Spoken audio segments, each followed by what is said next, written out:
would you like to eliminate? Very good. So then I multiply both sides by -4. -4t1 minus 4t2 equals -24. 24t1 plus 4t2 equals 114. T2 is gone. 20t1 equals, what is this, 90? So then t1 equals 9 divided by 2, which is 4.5 hours. How much is t2? That's not good enough. So if the sum is 6 and this is 4.5, yes, any questions? It really is negative 4 to be 4 T2. I have to. No, I'm saying like negative 4T minus negative 4T2. No, down. So -4 times t1, Oh, -4 times t2, Okay, that makes sense. -4 times 6. But that's okay. I'd rather go back and check. You can eliminate the other one. It's fine. That's what I was working on that, so I was confused. Sorry. That's fine. No problem. So this is 1.5 hours. So the question was asking us to find the amount of time he spent on the bicycle.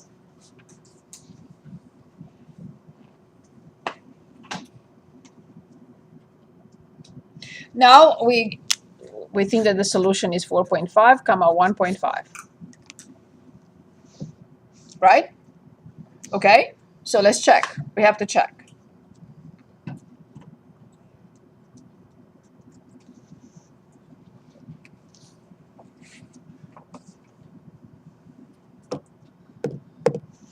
Does it work? Yes? Okay, good. Done. Very good. Let's look at one more problem here.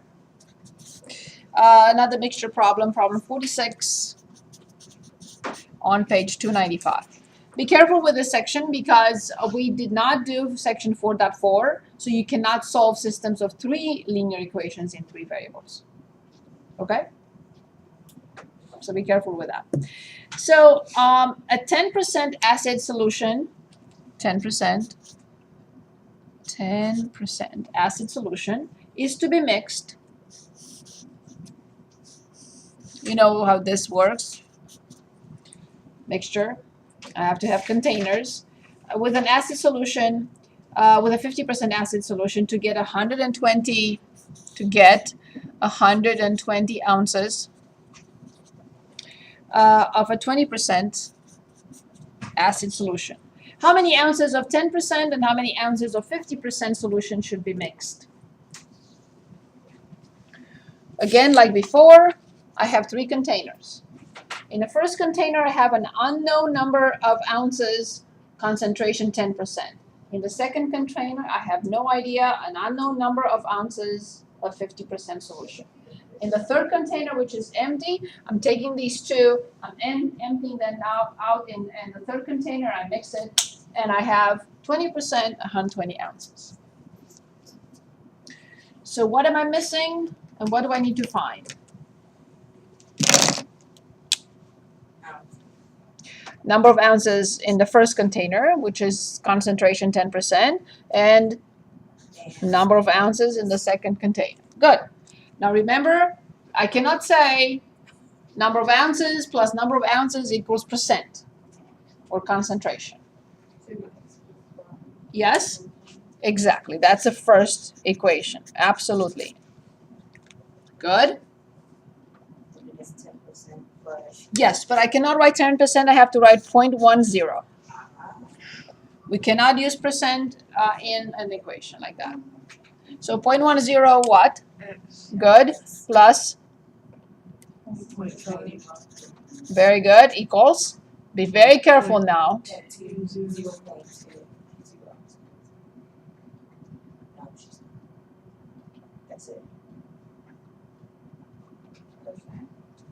I'm waiting. I cannot put percent in an equation. Times 120, exactly. It's the same thing. We have to be consistent. Once you said 0.1 times x and 0.5 times y, you cannot say 0.2. You have to say 0.2 times 120. So it's the same. Oh, otherwise you will say here 0.1 plus 0.5, right? You can do that. Good. 1 minute. And I think we can consider this done and we move on after this. That's why I was waiting.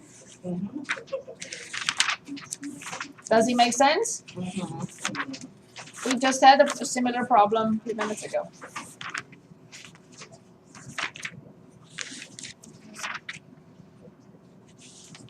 Oh, yeah.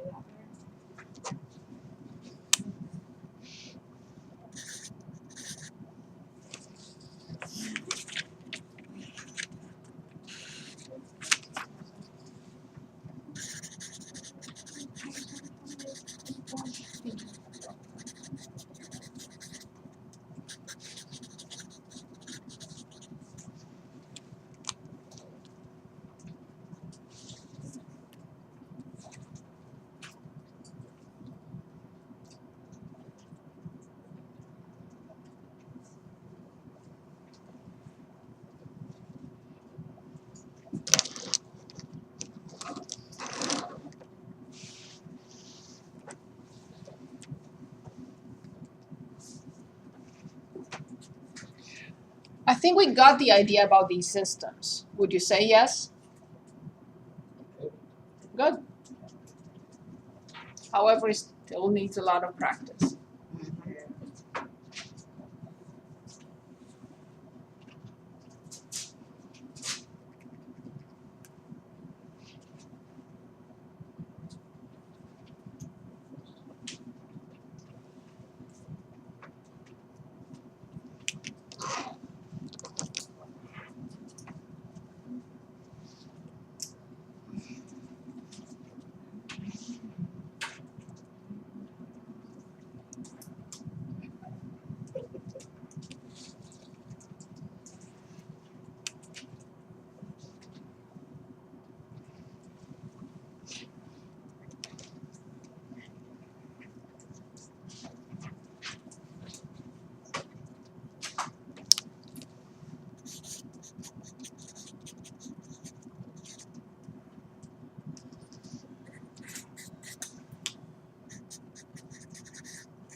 So if I keep x plus y equals 120 and I multiply the second equation by 10, do we agree with x plus 5y equals 240? What? Why did 100? There is no need. The last zero doesn't mean anything. So 0.5 or 0.50 is the same We thing. have the same answer because Yeah, of course, of course. Check. Did you check the solution? not yet. You don't need me to tell you whether it's correct or not. Once you go back and check in the system and both equations work, you don't need me to say anything or anybody else. So now I decided to eliminate x. So I will multiply the first equation by -1.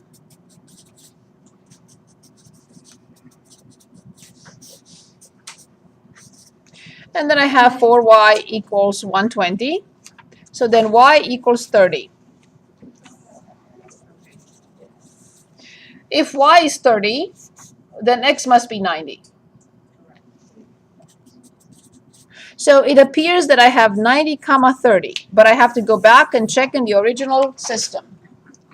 90 comma 30, does it work in the original system? Yes. Done. Okay, moving on to 8.2. And 8.2 I'm not going to present all those functions that they present there, but I will present 2 of them. And I would like to remind you of the function notation and how we read a function one more time.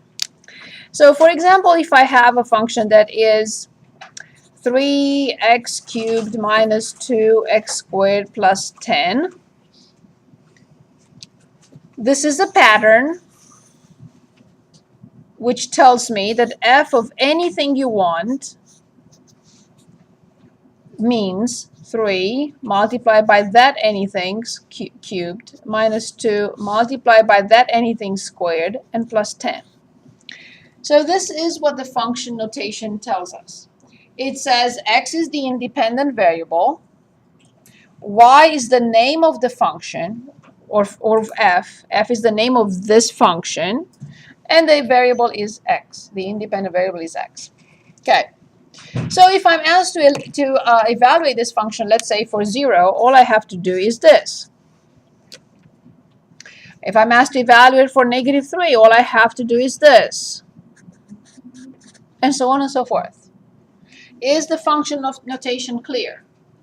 What if I'm asked to plug in a plus h? That's what I'm going to do. I'm going to have a plus h cubed here, and I'm going to have a plus h squared here, and so on and so forth. So whatever you give me, I will plug it in, if it's possible.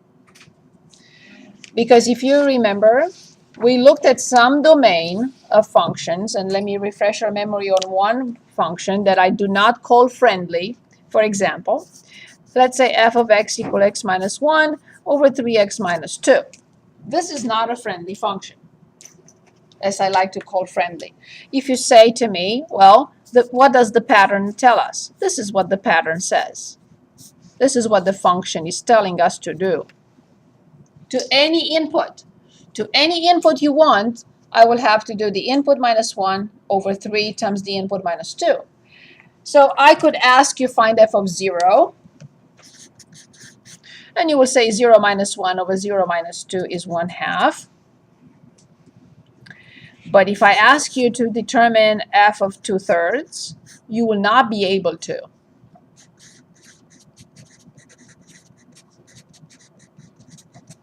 Why? Because the denominator will be 0, and that's not allowed. 3x minus 2 is 0. I move 2. 3x equals 2, and I divide by 3. So x equals 2/3. Not possible. I can't have a denominator of 0. So this is not a friendly function, although this is the pattern, and you can plug in anything you want except this particular number, which is 2/3, which will make the denominator 0, and you will not be able to divide by 0. You can divide by 0. There's no number that replaces division by 0, and we looked at that some time ago.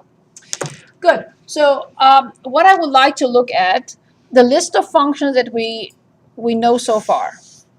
Functions. We actually know only one, and I'm going to add 2 more. So the first function is linear. That we know, f of x, as an example, 2x minus 4. This is a linear function. Now in this section, I want us to look at 2 more functions. Absolute value function, and the third one, which is basically all chapter 10, it's a radical function. So functions: linear, absolute value function, and radical function. Actually, square root to be exact. Okay, so absolute value function, here is an example. F of x is the absolute value of x. This is the simplest possible absolute value function. I can have the absolute value of x minus 2. I can have the absolute value of x plus 5 and outside minus 5, and so on and so forth. Any combination. But this is the basic one, the simplest possible absolute value function. And the radical or the square root will be this. The simplest possible square root is the square root of x. One of these 2 functions, or I should say 2 of these 3 functions, 2 of them are friendly.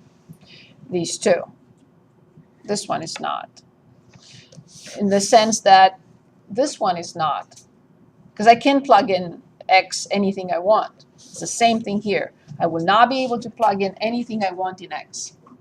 But I can plug in anything I want here. In these 2, they're very friendly. Domain all real numbers. This is does not have domain all real numbers, like this one does not.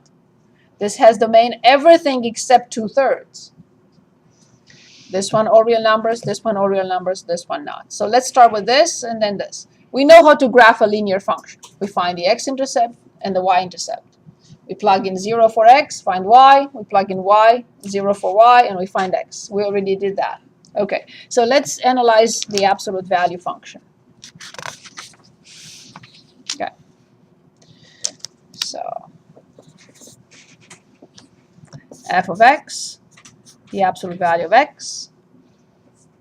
And as I mentioned, it's a friendly function, no restrictions whatsoever. So the function values go from negative infinity to infinity. I will choose several values of x around 0, like -2, -1, 0, 1, and 2. Now I would like you to plug in -2 and tell me the answer, because I need the y coordinate. So I plug in the x values in order to determine the y coordinate. What am I doing here? Good. Then let's plug in -1. And let's plug in 0. And let's plug in 1. And let's plug in 2. Good. That's all we need. Let's graph this function. What is the first ordered pair from left to right that I need to plot? Ordered pair. So -2 and 2. Very good. I cannot plot just one. It's a point. Good. Next ordered pair, please. -1, 1. Perfect. Next ordered pair. 0, 0. And 1, 1. And 2, 2. Very good. Please remember, the linear function is a line. The absolute value is a v. Let's graph it.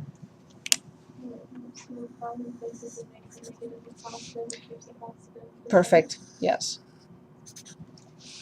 So this is f of x equals the absolute value of x.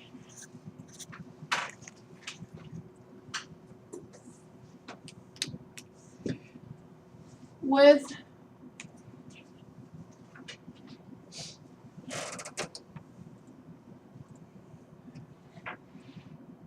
where is my graphing calculator? I took it out. Okay. With the graphing calculator in y equals, I will have to write with math, go to math and numbers, the absolute value. Here it is. Press enter. And it's x. And then the viewing window, I can use a standard, so I can use 6, and then I want to graph. Okay, it's doing it. That's it.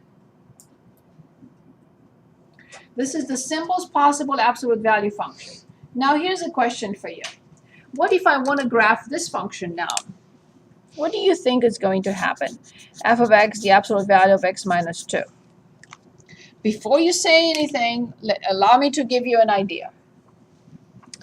Here, the x and y intercepts are at 0, 0, right? When x is 0, y is 0. Where will this touch the x-axis? Think for a moment. Where will this quantity be 0? 2. So basically this will shift the graph to your right. How many units? 2. Yeah, we're going to graph it with a graphing calculator in a second. Here it is. This one is the absolute value of x minus 2. So on the same graph, I like the software because it gives me different colors and you can see the difference. So it's math, numbers, absolute value, and I want x minus 2. And I want to put one more. What about the absolute value of x plus 3? Where will x plus 3 go?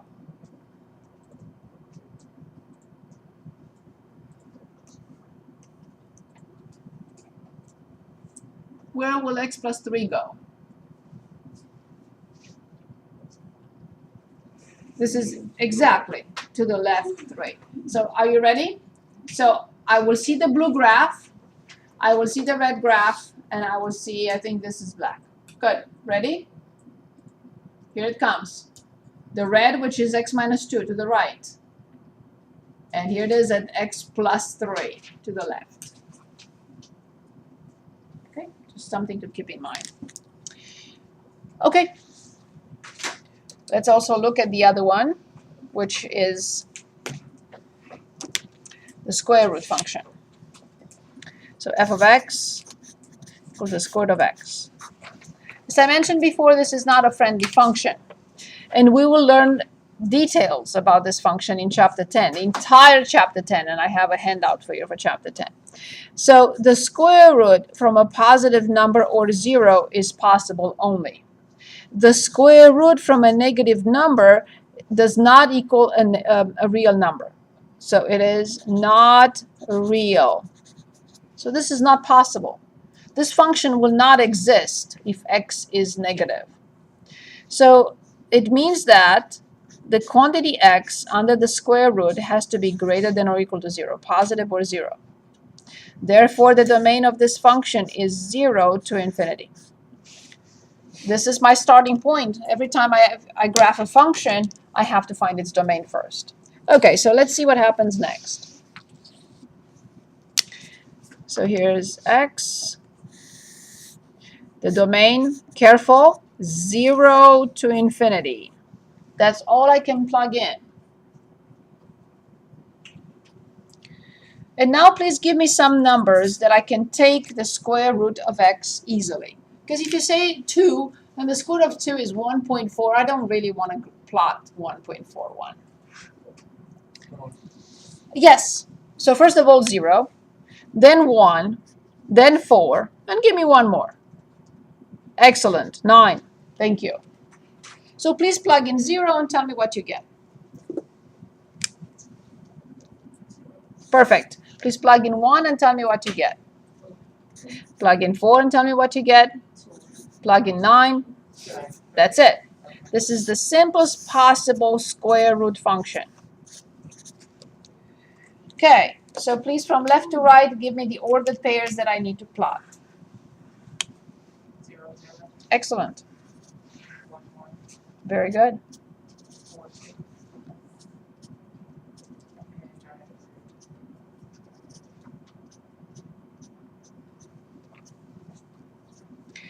Do not plot or graph this, I should say, as a straight line. It's not a straight line. This is the square root of x. I want to ask a question here. Do you understand how I determine the domain of this function? I know that the square root cannot be applied to anything like negative other than positive or 0. I took the quantity under the square root and I set it greater than or equal to 0. And that's how I determine the domain. Now I would like to give you another function like f of x equals the square root of x plus 9. And I want you to tell me how to write, what to write, and how to determine the domain of this function. Tell me what would you write? Because you have to write something and solve it. What will you write and solve?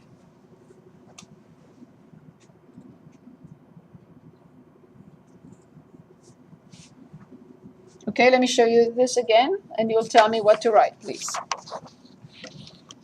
I had the square root of x, so the quantity under the square root has to be greater than or equal to 0. Now, I have a different function, but it still has a square root. So what do I have to write? But I have to write it from the beginning first. You're way ahead of me. That's good. What do I have to write first for everyone to see?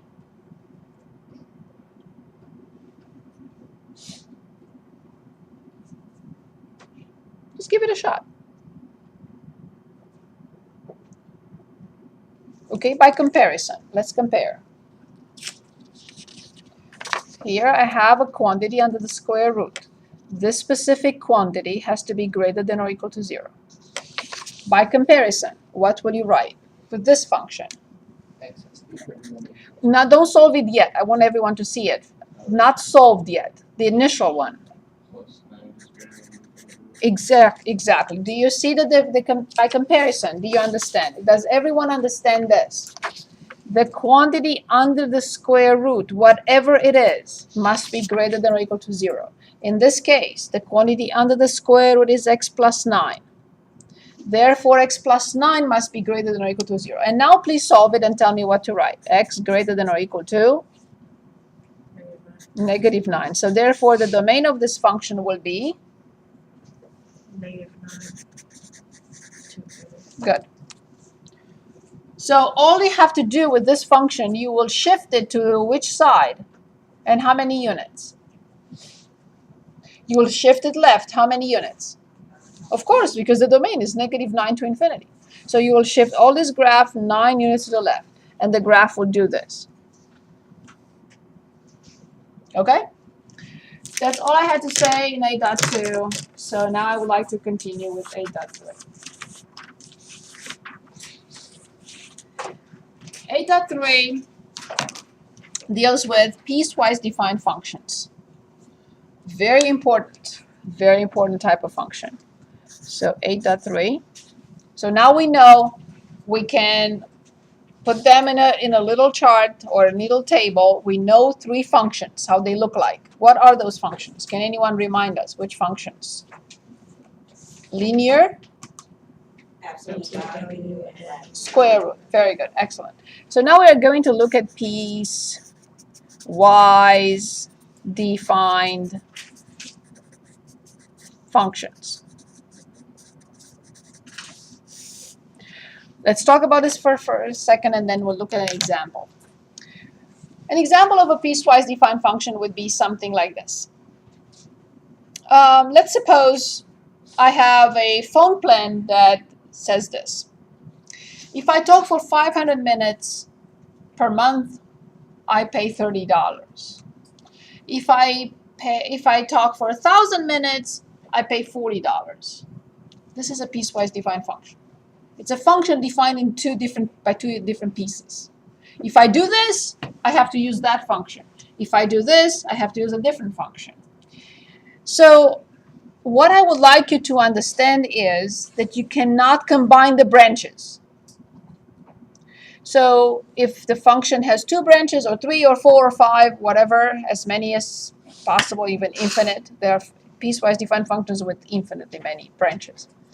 But you'll be given 2 or 3 at the most in this class.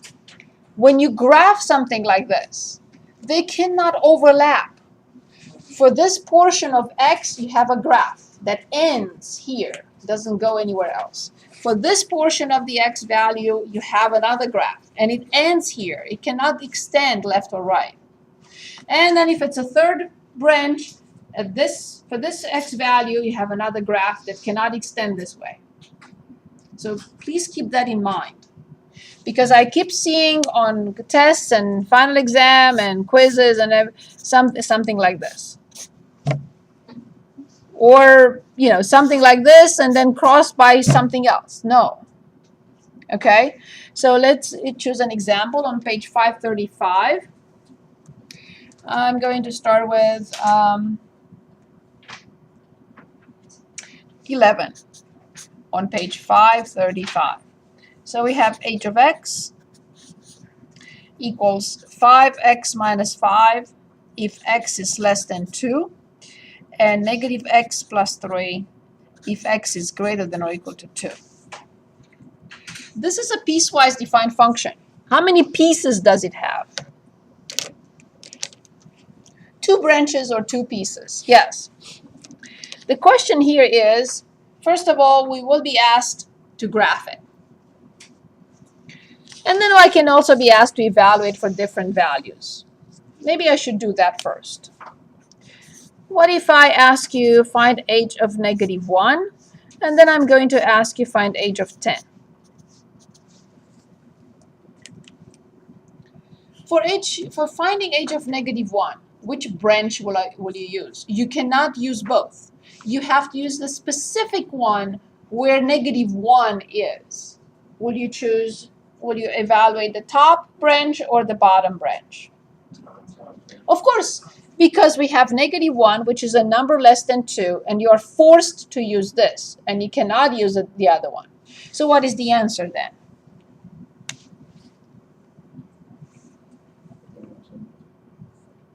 Exactly, -10. What do you mean? 5 times -1 is -5, minus 5 is -10. That's okay. What about h of 10?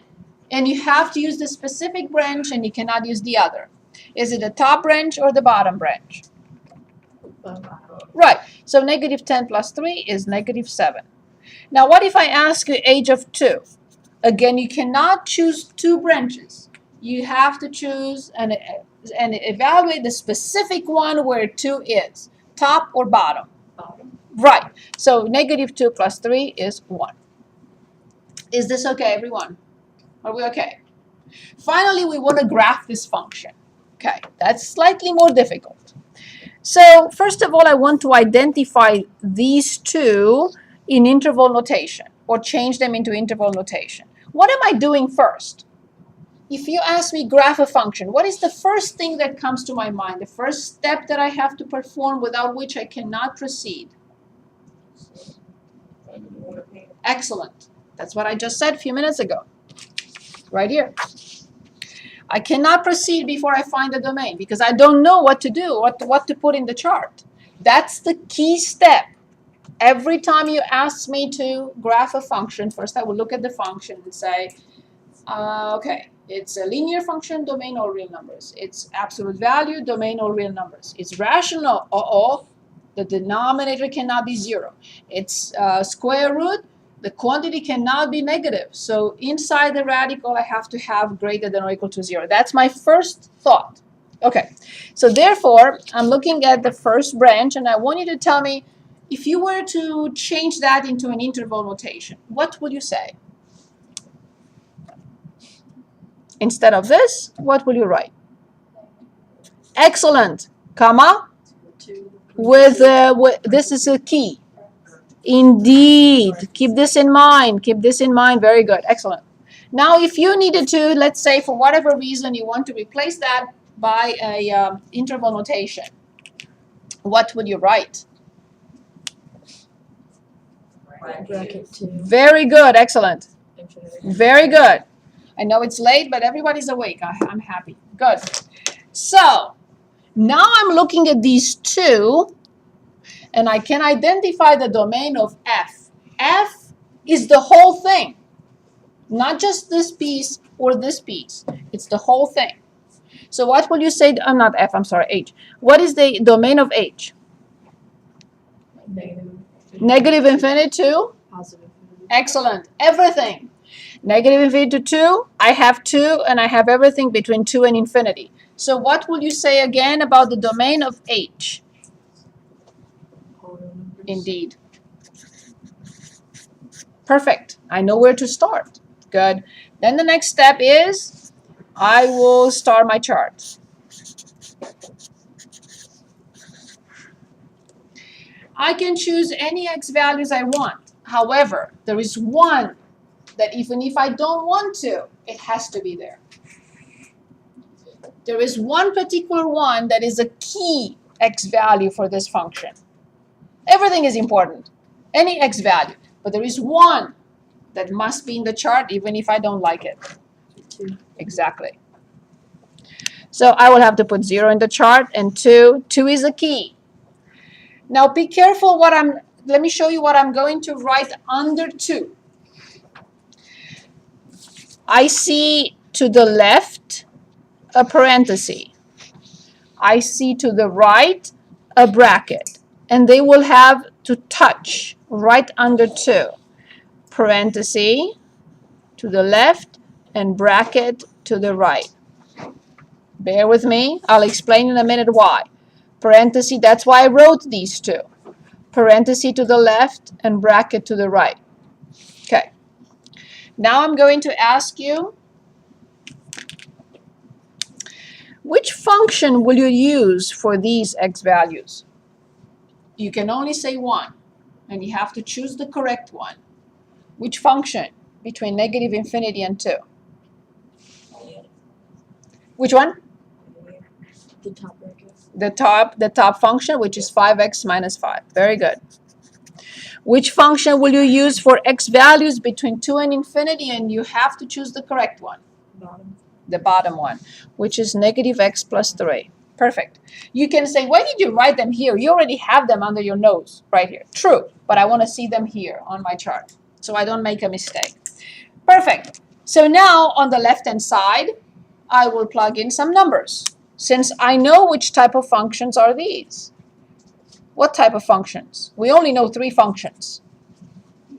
Linear. So I need 2 ordered pairs on each side. 2 ordered pairs on one branch, 2 ordered pairs on the other. Perfect. So I'm going to plug in 0.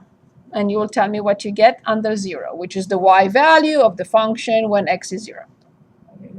Excellent. Now, I know you're going to be appalled, and you should, but I'm going to ask you to plug in 2 in this function. And you should say no, right? Why? Why I cannot plug in 2 in this function? Because x cannot equal 2. Bear with me and I will explain. So please plug in 2 and tell me what you get. 2 times 5 is 10. Okay, very good. Good. I'll explain in a moment what happens to that point. On the other side, I have to plug in 2. What do I get on the other side? One more time. 1. We just did that in a second. Good. And I need one more value. And the other value should definitely be x and y intercepts. And of course, I see the 3 is the one I need. So please plug in 3 and tell me what you get. Perfect. Now, the reason why I plugged in 2 in here is because the point 2 comma 5 will be an open point. The point 2 comma 1, because it has a bracket, will be a full point. If I didn't plug in 2, I had to plug in 1.999999999.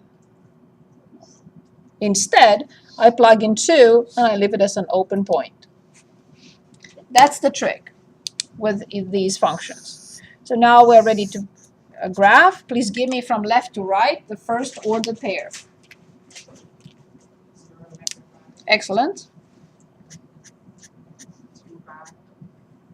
So 5 right here. So 2, 1, 2.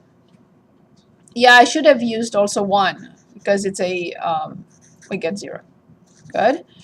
2, 1, 2, 3, 4, 5. What type of point is 2 comma 5? Open point. And I will connect and extend. As I mentioned before, you cannot extend this line or this graph to the right-hand side. Next ordered pair. 2 comma 1. Is this a full point or an open point? Full point. Full point. And then 3 comma 0.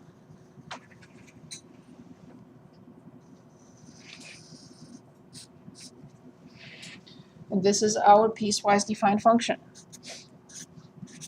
And I will ask you to identify its range.